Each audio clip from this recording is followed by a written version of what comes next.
Cara, você olha aqui, ó. Essa história não tem fim. Não, é que nem a cobra mordendo o rabo. Tem uma coisa chamada microevolução. A evolução vai acontecendo de forma microevolutiva. Mas nessa microevolução você tem como estudar, porque a microevolução permite a existência de fósseis.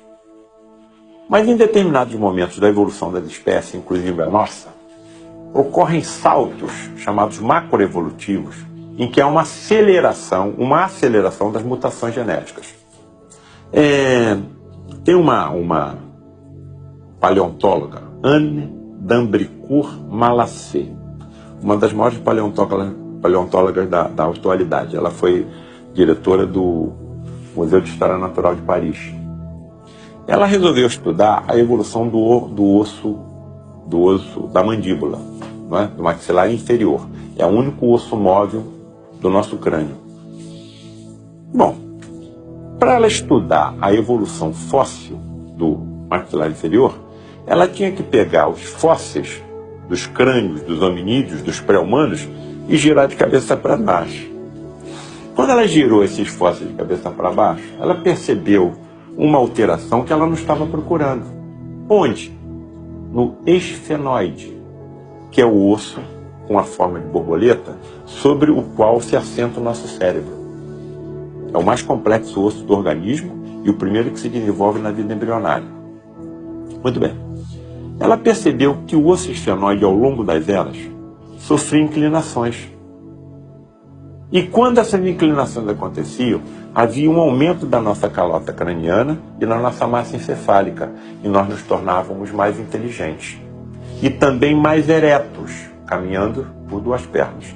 Isso colocou por abaixo uma teoria chamada teoria das savanas, que nós andamos sobre duas pernas, de tanto nos erguermos pela relva onde habitávamos, em busca da presa que nós precisávamos para a nossa sobrevivência e do predador que vinha na nossa direção. De tanto nós nos erguemos, acabamos andando por duas pernas. Isso caiu. Há 60 milhões de anos, o esfenoide era horizontal, como o esfenoide dos lêmures da ilha de Madagascar.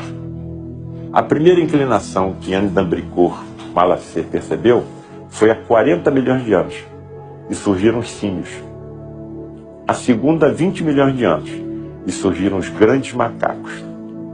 A terceira, há 6 milhões de anos, e surgiu o Australopiteco, que deu origem ao gênero Homo. Há 2 milhões de anos, surgiu o gênero Homo. E há 160 mil anos, surgimos nós, o Homo sapiens. Durante essas inclinações, a evolução corria de forma microevolutiva. Em determinados momentos, há saltos macroevolutivos e aumenta a velocidade da nossa evolução.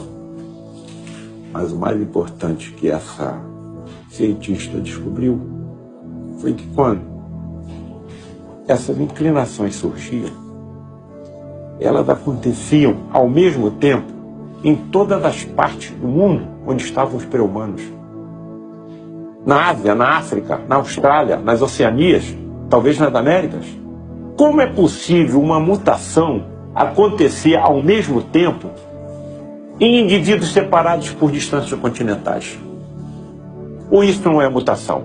Isso está dentro de um planejamento inteligente, que está nos acompanhando há 3 bilhões e 500 milhões de anos, que é o tempo da existência da vida no planeta Terra. Você está entendendo? Quando você começa a ter consciência de tudo isso, e você começa a ter consciência também da espiritualidade que nos rodeia, do que somos, de onde viemos, para onde estamos indo, então não existe acaso. E ainda vou mais. Estudos feitos por cirurgiões maxilobucofaciais estão percebendo alterações de arcadas dentárias de crianças americanas e japonesas que estão prenunciando uma nova inclinação. Isso está de acordo com o quê? Com a alteração da escala planetária do planeta Terra, que passará de um planeta de provas e expiações para um planeta de regeneração. Quem é que trará as modificações sociais, econômicas, políticas, científicas, artísticas que nós precisamos? Somos nós? Claro que não. Espíritos muito mais evoluídos que nós, que necessitarão de corpos físicos mais resistentes à doença do que nós.